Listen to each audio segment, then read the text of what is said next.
Olá para você que adora direito civil e que já está pronto para mais uma aula onde nós vamos trabalhar com dados sensíveis e hoje com uma participação super, ultra especial que é a professora Caitlin Mulholland, professora da PUC do Rio de Janeiro, que vai nos dar hoje a honra da presença para um bate-papo, um diálogo super legal.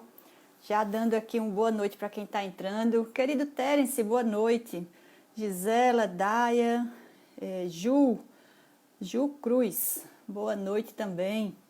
Hoje vocês vão adorar a aula. Nossa convidada é uma das pessoas que mais entendem de dados sensíveis, LGPD, no Brasil.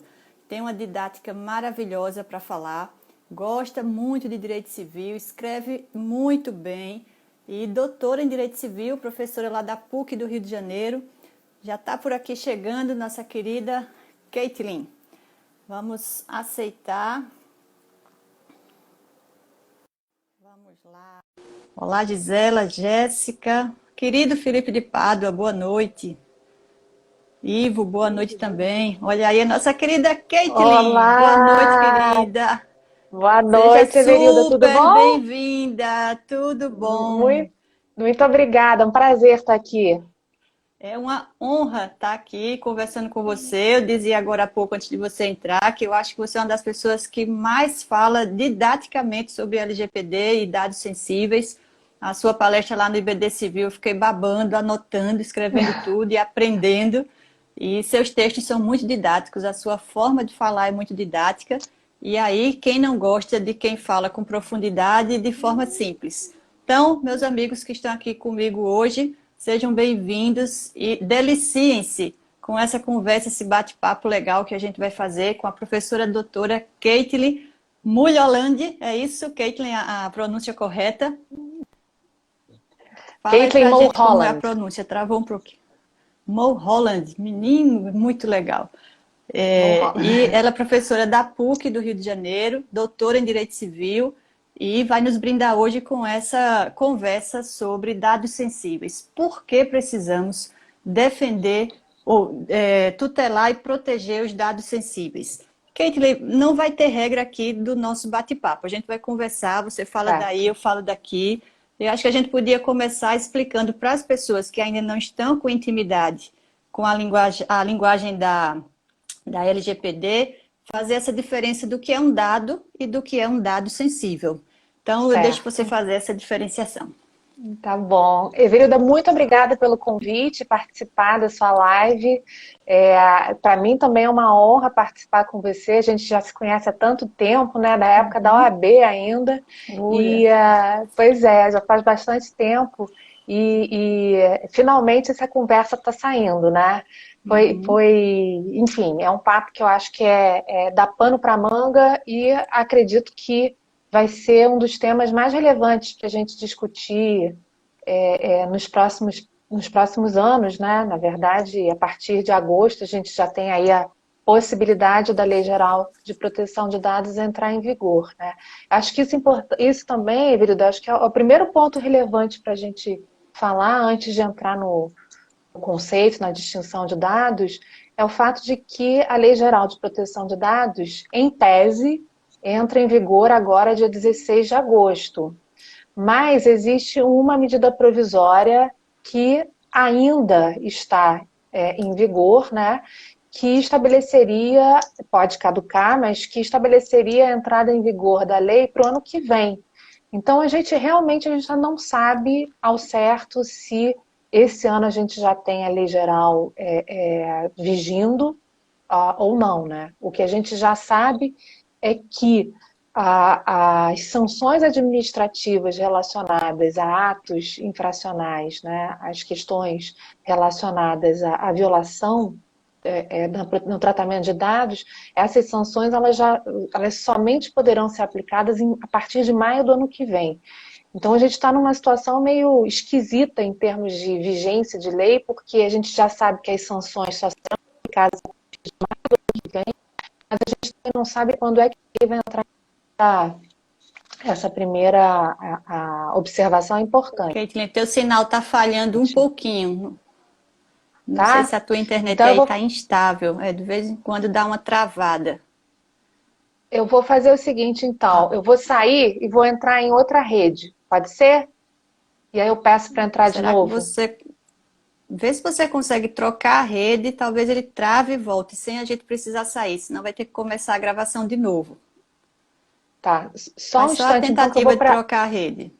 eu vou para outra rede. Então, Ok. Essa tá bem falhosa mesmo.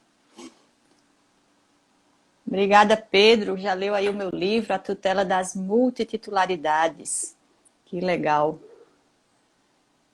Esse é o meu xodó, que é o meu último livro, minha tese de doutorado. Olha aí, voltou Kate bem melhor. voltei. Melhorou? Agora bem melhor. Melhorou Ah, então bastante o tá. sinal. Olha, eu tô com 4 Foi da... redes aqui.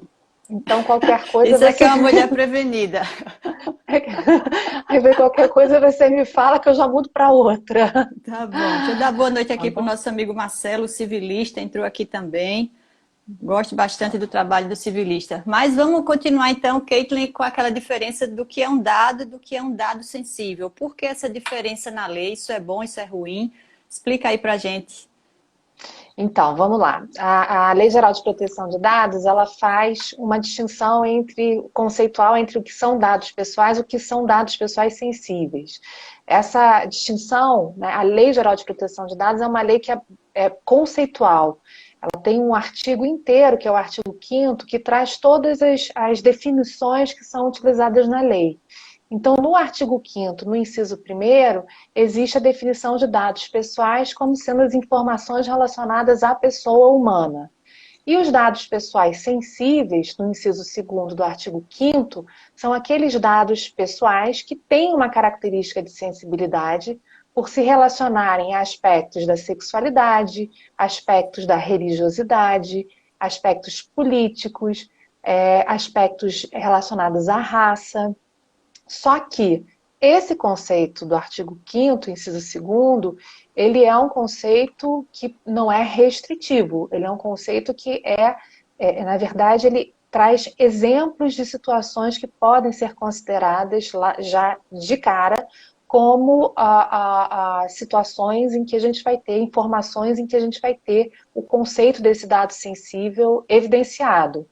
Só que a própria Lei Geral de Proteção de Dados, no artigo 11, parágrafo 1º, já indica que o conceito de dados sensíveis não se restringe somente àquelas categorias, mas que esses dados sensíveis podem também ser revelados por meio do tratamento que é que é realizado a dados pessoais simples, né? Simplesmente a dados pessoais.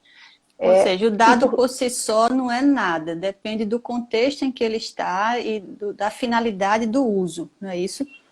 Exatamente. Então, vamos pegar um exemplo.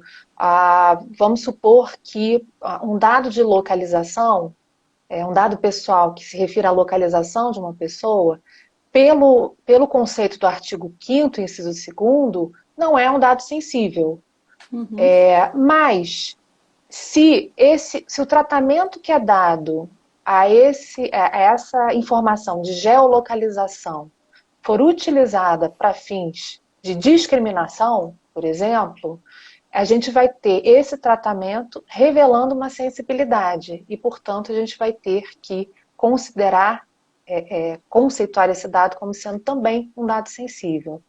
Interessante Exemplo, você né? chamar a localização. Eu vou até te dar um exemplo prático que eu queria muito ouvir tua opinião, que gerou muita polêmica aqui pelo lado de cá do mapa, né? Você que está aí no Sudeste, a gente está aqui no Nordeste. A cidade de Recife fez um convênio com uma empresa local para localizar onde as pessoas estavam na época do lockdown, do isolamento do Covid. E a questão é que a telefonia, a rede de telefonia, foi quem entregou esses dados. Então, até que ponto isso seria legítimo do ponto de vista de proteção dos dados sensíveis, o Estado, como entidade política, saber onde eu estou, se eu estou em casa, se eu estou violando a quarentena? Será que o Estado tem tanto poder assim para regular esses nossos dados e me parece muito perigoso quando a gente vem com o discurso de que é para a saúde, é para o bem-estar coletivo, é para um momento de extrema necessidade, porque a gente já viu historicamente que a gente coleta na hora do bem, mas usa na hora do mal. Então, o que é que você acha disso, desses dados serem usados como matéria de coleta de dados sobre o Covid? Então, acho que esse é o papo do momento, né? Porque o que a gente está verificando desde o ano passado, na verdade, mas principalmente desenvolvido em países pouco democráticos, como a China, mas também em países pretensamente democráticos, digo pretensamente democráticos no sentido de proteção de dados, né? De ter uma visão democratizante dos dados, ou democrática, né? Do exercício, né? De direitos de proteção de dados pessoais, como a Coreia do Sul. São dois países que já há muito tempo têm implementado essas políticas de rastreamento de contato para fins de realização de contenção populacional, para fins de evitar, proporcionar o isolamento social e evitar o contágio de massa, né? Esse ato por si só, ou seja, a coleta e o tratamento de dados de geolocalização ou a coleta de dados através de sistemas de Bluetooth, que são também bastante usuais, esse exercício ele não é, por si só, ilícito, né? E mais, em determinadas situações, a gente tem a possibilidade do tratamento dos dados pessoais, inclusive dos dados pessoais sensíveis, sem a necessidade do consentimento do titular de dados. E o caso da proteção da saúde, da incolumidade física e da saúde das pessoas é uma hipótese em que haveria a possibilidade de tratamento de dados sem consentimento. Está lá no artigo 11, inciso 2º, e nas alíneas, duas alíneas desse inciso 2º. Então, uma delas diz respeito a políticas públicas. Então, para a implementação de políticas públicas, os dados podem ser coletados sem a necessária autorização, consentimento ou autorização do titular de dados. Só que, nesse caso, a gente está diante de uma situação em que tem que ficar, ainda que não haja o consentimento, a necessidade do consentimento, tem que ficar bastante claro para o titular de dados, que não precisa consentir, mas tem que ficar claro para ele qual vai ser a finalidade do uso daqueles dados, do tratamento daqueles dados, como aqueles dados vão ser armazenados, se aqueles dados podem ser compartilhados ou serão compartilhados ou não, se haverá algum tipo de sistema de segurança, de anonimização desses dados, e, por fim, se haverá a necessidade, ou qual, melhor dizendo, qual é o prazo de manutenção daquela determinada base de dados, né? Então, eu vejo assim, que esse caso do Recife foi guardado as devidas proporções. O caso que foi julgado recentemente, o caso do IBGE, né, que rastreamento por meio de celulares, né, dos números celulares, teria a capacidade de rastrear ou ter conhecimento, quase como um censo automático por meio dos celulares. Então, guardar as devidas proporções é mais ou menos a mesma situação que aconteceu no Recife, que está acontecendo em outras cidades também do Brasil afora, de identificar qual é o limite, né, para o tratamento desses dados, né? O que seria legítimo esperar do poder público, e se o poder público poderia usar a infraestrutura de instituições privadas, como telefônicas, né, para fins de coleta de dados para a realização de políticas públicas. Esse é um debate que está na ordem do dia. Eu, particularmente, ainda não sei o que é mais perigoso, se é o uso desses dados por empresas privadas ou por governos. Porque a gente acha que não vai viver mais certas coisas da história e, de repente, a gente vê a história se repetindo. A gente vê coisas de países super ditatoriais, como a Coreia, e a gente acha que o que está lá nunca vem para cá. Daqui a pouco a gente vê que isso está batendo na nossa porta. Aliás, o Covid já mostrou que as coisas chegam rapidinho de um lado para o outro do globo.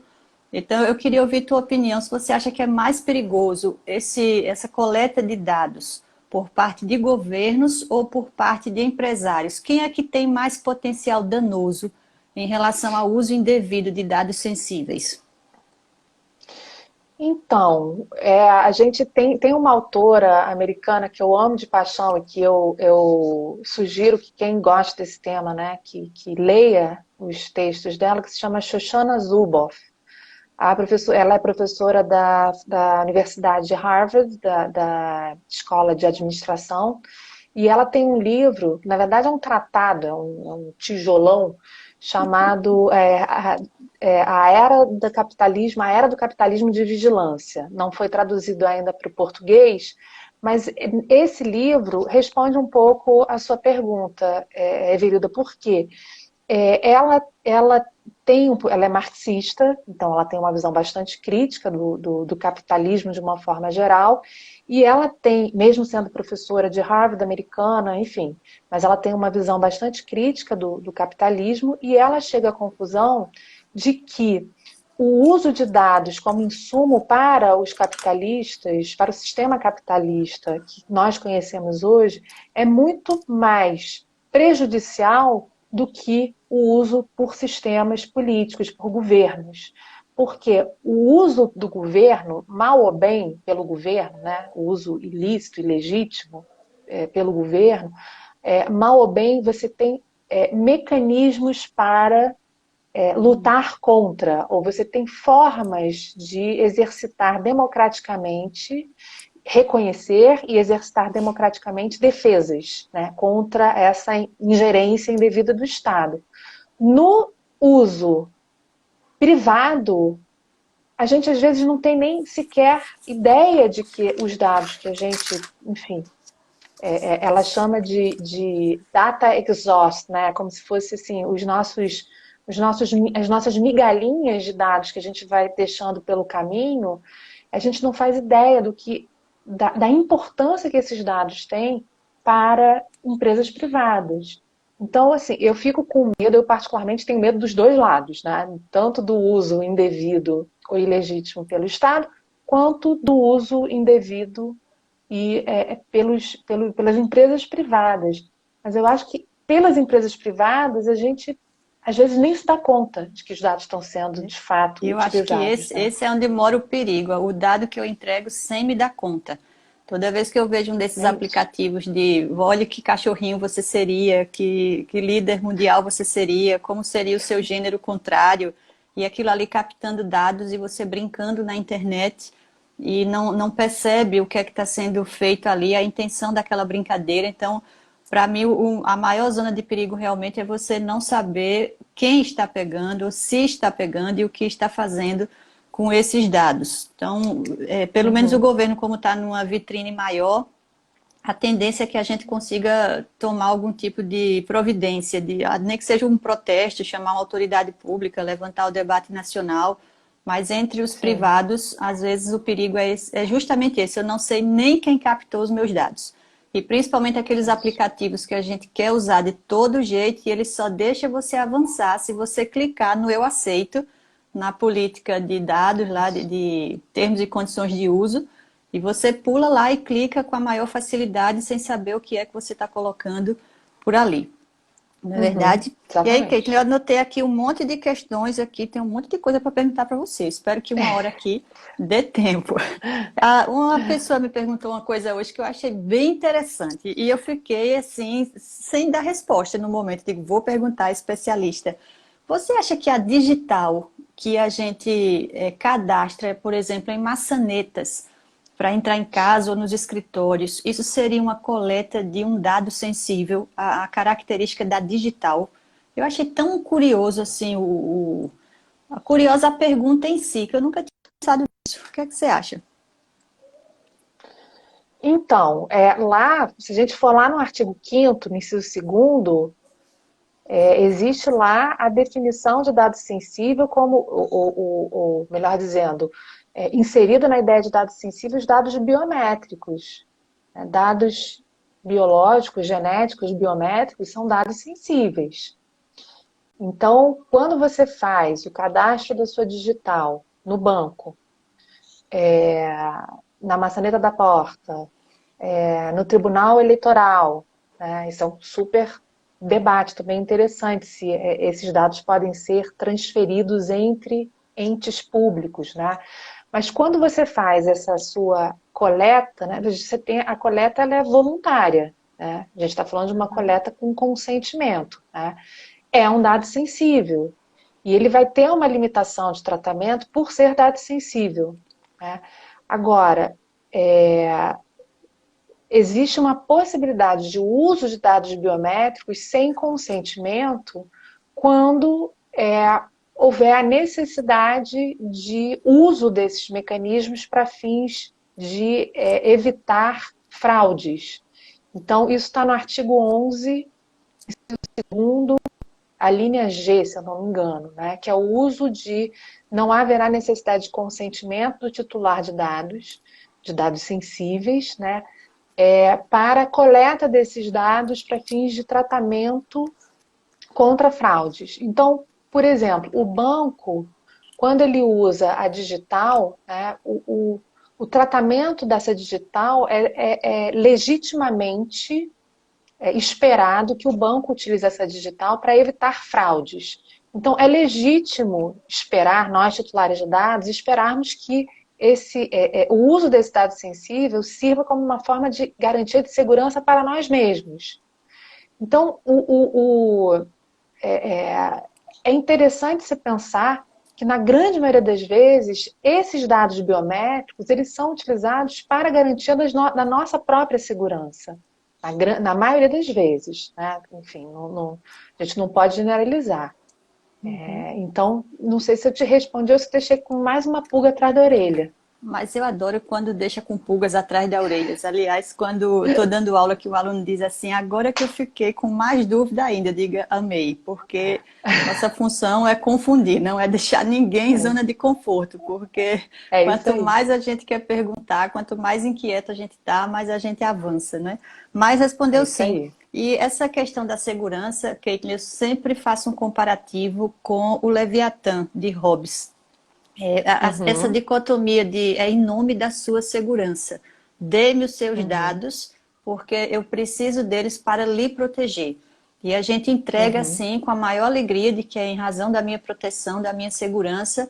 E é aí que tem a armadilha da pesca do dado em razão de uma coisa boa, e que pode ser levado para um uso ruim. O meu comparativo com o Leviatã é porque a ideia do Leviatã era essa, né? Para que você precisa de segurança, você precisa de paz. Então, entregue a sua liberdade para o Estado e o Leviatã vai te proteger, mas aí você não tem mais liberdade. E me parece que a gente está voltando para isso.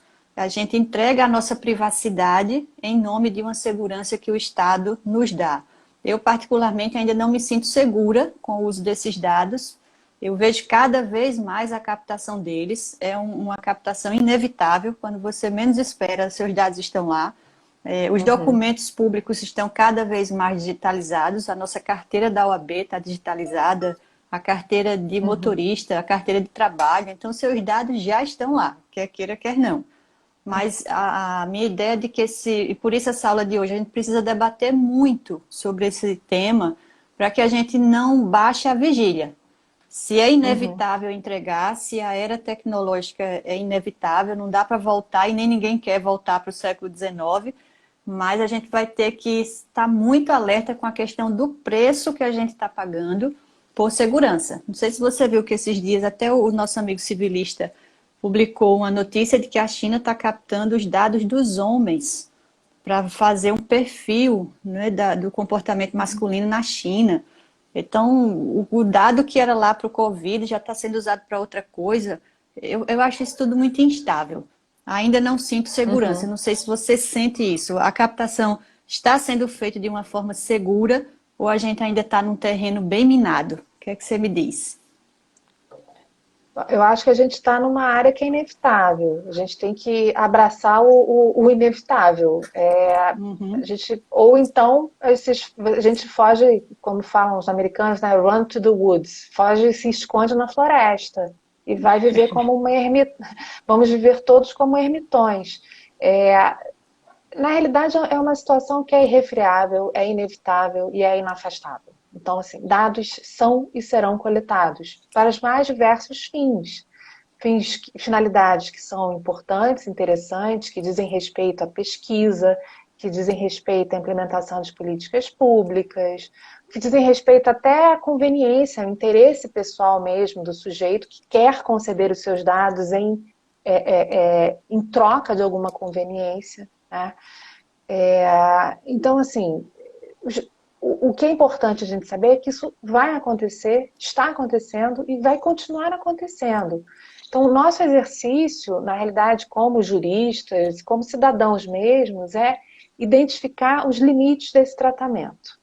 Então, a gente tem que ir lá no... Se a gente quiser ser absolutamente dogmático, a gente vai lá no artigo 6º da Lei Geral de Proteção de Dados e a gente vê lá todos os princípios previstos lá: finalidade, adequação, necessidade, livre acesso, qualidade dos dados, transparência, segurança, prevenção, não discriminação e responsabilização em prestação de contas. São 10 incisos que a gente tem no artigo 6º, que estabelecem toda uma principiologia a ser adotada no tratamento de dados pessoais, sejam eles sensíveis ou não. Então, a nossa segurança, a nossa crença, acho que é quase uma fé, né? Mas a nossa crença de que os nossos dados vão ser usados para o bem é, forçar imaginar ou lutar para que os agentes de tratamento de dados, sejam eles públicos ou privados, sigam a cartilha desses princípios. A Sendo que... vigilância tem que ser total, né? Não Eu não sei baixar se a guarda. não baixar a guarda, porque o que acontece, né? A gente fica sabendo das situações de violação de dados pessoais, assim, em estouros, né? Então vem a Cambridge Analytica, POF, aí vem Exatamente. aquela denúncia, veio o Edward Snowden, denúncia, veio ontem o Twitter, né? Os hackers hackearam o Twitter de um monte de gente famosa, né? A Kim Kardashian Famosa, ficou desesperada. Então, assim... Então, a gente tem... A gente mais tem do que o umas... Obama, inclusive. Mais do que o Obama, certamente. Mas a gente tem uma situação que é essa, vigília. Então, vigiar quem nos vigia. É um É pouco verdade, isso, é né? A interessante. gente botar o panóptico dentro do panóptico, né? É verdade. Deixa eu dar um oi aqui para nossas queridas Daniele Teixeira, Lívia Leal, apareceram por aqui também. Beijo para vocês. Um beijo E para Keila, elas. eu vou puxar essa tua palavra aí da discriminação, porque é uma palavra interessante, principalmente para que tem muito estudante que sempre entra aqui nas minhas aulas. Eu gosto de fazer essas diferenças conceituais, ajustar as categorias, que é isso que vai dando a didática dos temas difíceis. E a discriminação é uma palavra no sentido positivo na LGPD, não é? É possível discriminar desde que essa discriminação tenha uma finalidade, por exemplo, uma finalidade boa. As seguradoras podem discriminar o uso de dados de forma negativa, que seria no seguro de vida, ver se você tem alguma doença genética ou algum tipo de coisa que não estimule digamos assim, o benefício maior para a seguradora, mas ele também pode dar um desconto para mulheres, ou para as mulheres que sejam mães, porque estatisticamente quem é mãe já vai dirigir mais devagar, com mais cuidado, então ela teria direito a um desconto aí no seguro. Então, explica para a gente essa palavra discriminação no sentido positivo, que é possível discriminar o uso de dados. Sim. Eu diria para você que esse é o princípio que que eu sou mais apaixonada, né? O princípio da não discriminação. Porque eu acho que, no final das contas, quando a gente está falando de proteção de dados, a gente está falando de princípio de igualdade, né? Tem um artigo que eu escrevi sobre dados pessoais sensíveis, em que eu faço essa correlação. A gente protege dados para permitir possibilidades de igual acesso a outros direitos, por exemplo. A discriminação, ela por si só, ela não é ruim. e ela é necessária. Quando você faz, por exemplo, né, e a gente tem aí vários exemplos já de leis em vigor. Quando você tem, por exemplo, uma lei de cadastro positivo, o que a lei de cadastro positivo faz é discriminar, é identificar quem é o bom pagador, né, o bom pagador, e quem não tem um crédito ou não tem um cadastro tão interessante assim para fins de, enfim, para que as financeiras possam ou não conceder crédito. Essa é uma discriminação que é legítima, e é a discriminação que tem que ser impedida a todo custo e que tem que ser protegida, e é protegida pelo princípio da não discriminação, é a discriminação que a gente chama de abusiva. Ou seja, é aquela diferenciação que é realizada sem qualquer tipo de justificativa. E ao mesmo tempo, é uma discriminação que viola o princípio da igualdade. Ou seja, não é uma discriminação que permita não é uma diferença que, no final das contas, vai permitir uma igualdade. Mas é uma diferença, uma distinção, uma discriminação que vai aumentar vulnerabilidades. Então, essa discriminação abusiva ela tem que ser absolutamente, essa forma de tratamento de dados, que a gente pode chamar de abusivo, ele tem que ser afastado sob pena de violação do princípio da igualdade. E aí vem um dos grandes temas ligados ao uso de dados, que é transformá-los em direitos fundamentais. Porque a gente vem tratando muito dentro da ótica do direito privado, do patrimônio mesmo, dele como bem, como objeto de contratos, como objeto da economia. Mas o que eu acho um ponto relevantíssimo é essa discussão doutrinária de que eles são direitos fundamentais. Então, você teria aí uma proteção constitucional e dos direitos da personalidade, junto com toda a proteção contratual que se fala nesse trânsito de informações que são esses dados. E eu sempre, assim, o que eu mais gosto de ouvir você falando é quando você faz esse comparativo, elucida isso, como é que dados podem ser um direito fundamental. Então, conta aí pra gente como é isso. Verilda, mestra, mago dos magos da propriedade, da titularidade. Super tema para você falar sobre titularidade de dados, né? Porque o próprio artigo 7º da Lei Geral de Proteção de Dados fala em titularidade, né? E aí você fica pensando o que significa, né? E já chama o sujeito que é dono dos dados, muito entre aspas, titular, né? Então, isso tem a ver com propriedade patrimonial. A gente tem uma questão patrimonial que é latente na questão dos dados pessoais e, evidentemente, tem uma questão existencial, né? Atualmente tramita no Congresso Nacional uma proposta de emenda constitucional, que é a proposta 17 de 2019, que pretende incluir no rol de direitos fundamentais a proteção de dados pessoais. Então, seria incluído um inciso no artigo 5º autônomo, ou seja, não relacionado a nenhum outro dos incisos, identificando aí, reconhecendo, portanto, essa autonomia da proteção de dados, ou dos direitos a dados pessoais, em relação a outros direitos fundamentais, como, por exemplo, da privacidade, né? O que a gente tem? Assim, historicamente, a proteção de dados ela está vinculada com essa... com a ideia de privacidade, né? A proteção de dados ela surge, o debate surge justamente como uma forma, como um conteúdo a ser protegido dentro dessa ideia geral, dessa ideia mais ampla do que seria a privacidade, né? Com essa proposta de emenda constitucional, o que existe é o reconhecimento dos dados pessoais como uma categoria autônoma de direito fundamental, portanto, com características próprias a serem protegidas e reconhecendo uma importância deles, ou dando a eles o valor que a gente já poderia considerar independentemente da proposta de emenda constitucional. Ou seja, eu sempre advoguei que dados pessoais são direitos fundamentais, independentemente deles estarem expressamente previstos na Constituição ou não. São direitos fundamentais porque decorrem do reconhecimento da vida privada, porque decorrem do reconhecimento de exercícios, de ações como a habeas data, enfim, e são direitos fundamentais porque, ainda que tenha esse aspecto patrimonial da titularidade, a gente está diante de informações que concedem identidade, né? Que, portanto, tem uma característica existencial muito forte. Então, ainda que não tivesse no rol do artigo 5º, a gente sempre vai poder remeter à cláusula geral de tutela da pessoa humana. Sempre.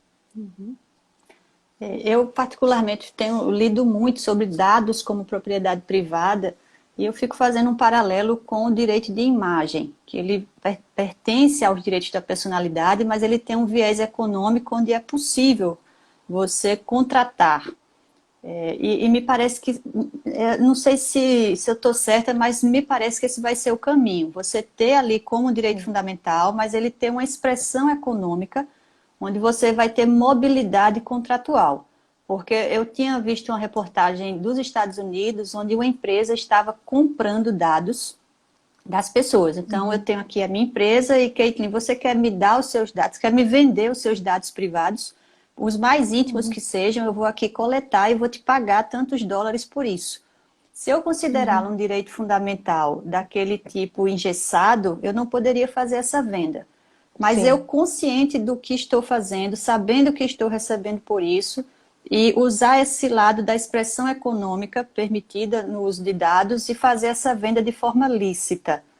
Então, eu queria ouvir de você. Você acha que isso é um caminho da gente reconhecer como direito fundamental, mas permitir, em certas circunstâncias e com critérios, essa expressão econômica, como a gente fez com o direito de imagem? Ou isso é meio doido para você? Não, eu acho que esse é o caminho. A comparação é perfeita. Inclusive relacionada até à evolução que o STJ, que no STJ foi feito, do direito à imagem, né, inicialmente, né, a necessidade de caracterização, de que houve uma ofensa, quase como uma ofensa à honra pelo uso não autorizado da imagem, e se chegou à conclusão atualmente que não, que o mero uso não autorizado já concederia o direito a uma eventual indenização por dano moral, extrapatrimonial, porque faz parte, direito à imagem faz parte dessa, enfim, é um direito da personalidade e deve ser considerado como tal. Acho que o caminho Fala, Lívia. Não, pode falar. O trato jurídico dessa expressão econômica, você já vê como centro de interesse de empresas. Então, eu diria que para muitas empresas, o arquivo digital que ela tem é muito mais precioso do que o prédio onde ela está. Eu fico imaginando assim uma brincadeira de um assaltante chegar e o dono da empresa dizer: leve tudo, as cadeiras, os móveis, os veículos, mas deixa aqui o HD ou o servidor, porque só isso que me interessa. Se você observar as empresas mais rentáveis do planeta, como Amazon, Facebook, Instagram, o Facebook como um todo, né, com Instagram e WhatsApp, qual é o patrimônio dessas empresas? Qual é o ativo que elas têm de mais precioso lá na contabilidade? É tudo Isso. imaterial. Então, Tudo imaterial. eu acho que é inevitável a gente perceber essa expressão econômica, porque a venda dessa carteira de dados, até a que é licitamente coletada, porque a gente já vê essa compra de dados o tempo inteiro sem a gente saber, a LGPD vem para regular isso, mas essa troca de informações entre empresas é uma realidade. E o que é que o Facebook faz com a gente? Se eu e você quisermos fazer aqui um curso sobre LGPD e vamos vender esse curso pelo Facebook, o que é que ele está fazendo lá no patrocinado? Ele está distribuindo em cima dos dados que ele coletou. Então, eu e você, de certa forma, estamos comercializando as informações que o Facebook tem. E isso de forma lícita até então, porque ele vai jogar a nossa propaganda para quem é do curso de Direito, não vai jogar para quem é de Medicina. Como é que ela faz isso? O algoritmo faz em cima dos dados que ela coletou. Então, os dados são uma matéria importantíssima de negócios. Eu acho que o mercado capitalista hoje não vive sem esses dados. Quem não tiver nesse mundo está fora do grande comércio.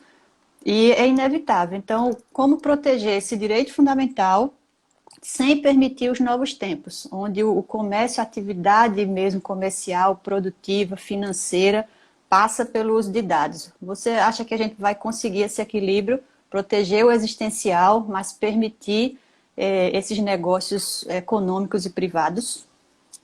Olha o nosso querido Marcos Errai, dá um abraço para ele. Dá um beijo para o Marcos. O tema aqui, eu e Marcos adoramos, né? A gente vai ter um belíssimo embate muito em breve sobre responsabilidade civil e lei geral de proteção de dados. Serão convidados todos em breve. Então, Everildo, eu acho que é um pouco a resposta que a gente já conversou, né? Se é inevitável, e se a gente, ou seja, se a gente já partiu do pressuposto e já reconhece que o maior ativo dessas empresas, não estou nem falando de Facebook e Amazon, mas acho que de todas as empresas, inclusive de empresas que trabalham com ativos físicos, Vale do Rio Doce, tá? Que trabalha com minério, tem que ir lá cavar o buraco na terra. Até eles, o ativo relacionado a dados é super relevante. Não vou dizer que é o mais relevante, mas é extremamente relevante. Então, se a gente já chegou à conclusão de que é inafastável essa exploração comercial dos nossos dados, o que a gente pode fazer é lutar com as armas que nós temos. E, mais uma vez, a gente retoma aquela questão do uso, né, da principiologia e das próprias normas, né, da Lei Geral de Proteção de Dados para impedir o uso abusivo, né, impedir que esse uso seja abusivo. Porque, assim, não dá mais para a gente considerar que os nossos dados não serão usados. Eles serão. Isso é verdade. Com o nosso consentimento ou sem o nosso consentimento. Então, o que a gente tem que lutar para que aconteça? A gente tem que lutar para que esse tratamento de dados seja um tratamento adequado do ponto de vista dos princípios. Tá? Então, que a gente tenha informação sobre finalidade, que a gente tenha a informação sobre a duração do tempo do tratamento, que a gente tenha informações em relação aos dados específicos que são utilizados. Porque, assim, é o que é o que você falou, é dinheiro, tem um valor econômico, vai ser usado como ativo nessas empresas e, ao mesmo tempo, a gente também tem que refletir sobre isso, né? A gente tem uma questão de autonomia aí interessante, um debate sobre autonomia, quando a gente tem as publicidades direcionadas, né, e os posts patrocinados, a gente tem um debate de autonomia interessante, né, porque a gente concedeu algum dado nosso para que aquela publicidade viesse direcionada. Então a gente nunca recebe uma informação de algo que a gente não tem interesse em receber. Mas nunca recebi nada de medicina, por exemplo, nunca. Também não. Eu só recebo coisas que teoricamente me interessariam por conta desse cálculo algoritmo que é feito. Então, assim, fora aquele momento que a gente tem a assombração, né? Pode ser que agora, como eu falei a palavra medicina, o algoritmo comece a mandar alguma coisa de saúde para mim, porque sempre aparece alguma coisa assim. E puxando essa palavra, Caitlin, que é autonomia, a gente vê isso. Seu artigo lá da revista do IBD Civil, que está maravilhoso, eu puxei todas essas perguntas de lá do teu artigo. A professora Maria Celina Bodan tem falado muito disso, de autonomia, todo mundo citando muito o Stefano Rodotà, falando sobre esse poder, né, a privacidade como poder de escolhas, tanto o direito de ficar só, como o direito de fazer escolhas, a quem eu entrego os meus dados e o direito de pedir de volta, porque o mais difícil me parece ser esse direito de pedir de volta, a materialização desse direito, como pedir de volta. E aí eu jogaria para você a seguinte reflexão. Essa autonomia nesse direito de pedir de volta, de conseguir controlar o uso de dados, para uma pessoa, um cidadão comum, será que isso é fácil? Será que isso é impossível? A gente vai precisar de proteção de corpos intermediários, como Ministério Público, entidades de defesa do consumidor. Essa defesa vai conseguir ser mais eficaz, coletiva, individual, as duas coisas vão dar certo, ou a gente vai ficar sempre refém de que alguma entidade de poder maior tome alguma providência, porque é como o direito do consumidor, né? Um produto que veio ali machucado, você comprou a pizza que veio errada, aquilo ali para você até ir para o judiciário, dá até preguiça, né? Entrar com ação por causa de uma pizza que veio errado. Eu tenho Mas muita aquilo ali preguiça. multiplica. Eu até brinco que às vezes alguém na minha casa diz assim, vamos entrar com ação. Eu digo, olha, eu pago o dano, Ah, porque o não. trabalho que vai me dar para entrar com ação, eu pago a indenização. É R$ 100 que você quer, eu vou pagar a indenização. Porque a gente pequenininho, o nosso dano pequenininho, aquele R$ 1 que veio na sua conta telefônica, você não vai brigar por isso, mas numa escala nacional, tratando isso como um direito coletivo ou difuso, você tem um poder de guerra maior. Então, nesse Uhum. tratamento de dados, na defesa mesmo desses dados, você acha que o cidadão, a pessoa comum, vai conseguir efetivar essa tutela ou a gente vai ficar dependendo aí desses corpos intermediários? Então, essa é a pergunta de US$ 1 milhão, né? É, Oba! Quem responder vai ganhar 1 milhão. quem responde ganha um milho bem grande lá, da festa junina que não teve. Exato. Mandamos um Uma vídeo pena. virtual. Exato. A gente, enfim, a gente está diante da proteção de um direito que é individual, que pode, enfim, essa proteção pode ser individual como pode ser coletiva. A questão da proteção individual não é que ela não vai ser facilitada, é porque ela vai ser tão específica, vai ser tão difícil a gente verificar uma situação em que o sujeito tenha conhecimento de que houve o uso indevido de um dado, seja porque esse dado foi utilizado com compartilhamento que não foi autorizado, ou se o dado foi utilizado fora de uma finalidade. Então, a pessoa sozinha, a não ser que seja uma situação muito tenebrosa, em que fique evidente uma fraude, a pessoa sozinha, eu acho que ela não vai ter um interesse, nem o fôlego para buscar algum tipo de tutela jurídica, porque é o que você falou, é 1 centavo na conta telefônica, né? Então acaba que a medida, o esforço do litígio faria com que você individualmente não buscasse essa tutela. Eu aposto uma paçoca com vocês. Eu ia falar 1 milhão, mas aposto uma paçoca com vocês que a forma de tutela vai ser coletiva, sem dúvida. A gente está diante de situações em que os incidentes de segurança e os danos que eventualmente venham a ocorrer por conta desses incidentes vão ser tratados de forma coletiva. E aí a gente vai ter esses intermediários atuando fortemente, Ministério Público, o Senacom, órgãos como PROCONs, a própria Autoridade Nacional de Proteção de Dados, que parece que hoje foi tirada do papel, a ver o que foi decidido. Mas, enfim, esses órgãos vão ser os órgãos intermediários. Com isso, eu não quero dizer que o sujeito individualmente ele não tenha legitimidade, ele vai ter sempre legitimidade para atuar individualmente buscando a tutela do seu direito violado. Só não sei até que ponto isso é eficaz.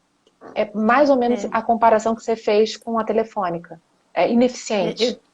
Eu, eu só fico feliz com uma coisa. Pode até não ter um fôlego ou uma força muito grande o cidadão comum ter legitimidade para fazer essa tutela individual, mas a existência disso na lei eu acho muito positivo. Lá na minha tese de Sim. doutorado, uma das coisas que eu discuti muito é que na proteção dos direitos difusos, o cidadão não ter o poder de tutela faz com que ele fique refém dos corpos intermediários. E eu acho isso muito perigoso. Então, eu fui olhar Sim. toda a legislação desses países que a gente tem mais como referência, França, Itália, Portugal, e como os Estados Unidos também, como o cidadão tem um poder de tutela maior do que nós brasileiros. Nós ainda não Uhum. aprendemos a dar essa legitimidade ao cidadão. E por isso que Sim. lá na minha tese eu defendi que o cidadão apresenta a sociedade, ele não representa. Em quantas vezes a Uhum. gente não vê um dano que o Ministério Público não está nem aí, que ninguém se arvora a Sim. fazer nada e o cidadão ali preocupado, incomodado, quer fazer, ele quer brigar por uma conta de 1 centavo no telefone, porque ele sabe que isso tem uma repercussão nacional, mas ele não poder fazer. Então, ele não ter Uhum. fôlego, eu acho menos prejudicial do que ele não ter essa previsão legal. Isso eu achei Sim. muito importante na lei. Tudo que você dá poder ao cidadão, para que ele vá lá e aprenda a educar-se para brigar pelo coletivo, Porque ao brigar pelo dele, ele está brigando por uma coletividade, porque com certeza aquilo não aconteceu só com você. Então, isso eu acho muito positivo e eu espero que a gente trabalhe bem isso na lei, não só nessa como nas próximas, até porque, se a gente lembrar, o escândalo do Cambridge Analytica começou com uma pessoa pedindo seus dados à empresa que se negou a dar, e ele começou toda essa discussão que fez com que chegasse ao escândalo da eleição presidencial. Então, a força do acaba sendo uma força também gigantesca quando ela une outras forças. Mas a gente impedir o cidadão de agir é que eu acho perigoso. Então, acho que esse ponto da lei é positivo. Ainda que você não use, a legitimidade está lá. Ainda que você não tenha força agora, mas você pode ter amanhã, pode juntar com outras pessoas. Mas é mais difícil a gente conseguir essa presença na lei. Isso eu achei bastante positivo. Não sei se você concorda comigo. Concordo. Eu acho que, inclusive, a gente tem exemplos evidentes em que uma andorinha faz verão. A gente tem, por exemplo, casos de tecnologia, só pensando no caso de tecnologia, se não fosse o González espanhol, a gente não teria lá o debate sobre direito ao esquecimento. Se não fosse agora, hoje, o caso Schremm, a gente não estaria, o austríaco, né, que arguiu a impossibilidade de transferência internacional de dados entre União Europeia e Estados Unidos, ele sozinho moveu o mundo para conseguir reverter a política de transferência de dados entre Estados Unidos, entre Europa e Estados Unidos. Então, assim, é evidente a importância da atuação individual. Eu só fico com pena não sei se é a palavra certa, né? Mas eu só fico receosa de que, ainda que a gente tenha a possibilidade da atuação individual, nós brasileiros não temos essa cultura de pensar para os outros também, né? A gente, infelizmente, não tem essa atitude, né, solidária, essa atitude empática no que diz respeito enfim, a tutela jurídica, a busca, né, de remédios jurídicos. Mas eu ainda tenho esperança nessa geração que está nascendo aí a partir do século XXI, que é uma geração mais ligada ao globo, à sustentabilidade, à economia do compartilhamento. É uma geração que já começa desde pequenininho, não toma refrigerante, gosta de chicória e de brócolis, então são meninos diferenciados. Vai pro lado isso é pro lado de vocês aí, aqui não. Tem uns aqui, na minha família tem um sobrinho que desde pequenininho ele só come cenoura e brócolis, nunca tomou refrigerante, já está aí com 17 anos. Eu digo, essa criança é uma questão de purificação espiritual já, né? Mas tem dá poder a essa geração que vem com essa linguagem mais globalizada, de sustentabilidade, de solidariedade. Você vê os temas do feminismo, como são muito da coletividade, de um ajudando a outra. Então, a gente fortalecer o poder do cidadão. Com o tempo, a gente vai promovendo uma boa educação. Se não for nessa geração, vai ser na próxima. Como diz a música de Oswaldo Montenegro, né? Se essa geração não quer sonhar, que sonha que há de vir. E a gente vai jogando os instrumentos e esperando o resultado. Mas, Kate, nosso tempo está acabando. O Instagram já está aqui me avisando que daqui a pouquinho já, né? Uma pena. Eu conversaria muito, né? Mais. Pois é. Deixa eu dar um beijo aqui para a Luciana Brasileiro, que entrou aqui, a nossa queridíssima. Ô, Lu, tenho tantos querida. alunos aqui, ó. Fernanda Lima, Cleo, Eneida, coisa boa. Beijo para vocês todos. Caitlin, eu só posso agradecer gigantescamente por ter aceito o meu convite. Essa conversa aqui eu estenderia por horas e horas e horas. Pelo menos a gente bate um papo, juntando os amigos aqui na rede. E enquanto a gente não pode se ver presencialmente para dar aquele abraço, nossos almoços de congresso, nossos encontros lá das civilistas. E vocês todos podem acompanhar os artigos da professora Caitlin, já tem um agora na revista do IBD Civil, e tantas outras coletâneas, né, Caitlin, que a gente sempre está por aí. Isso. E agradeço muito para quem acompanhou aqui com a gente. Caitlin, beijo enorme, espero vê-la em breve presencialmente. Brigadão por estar aqui.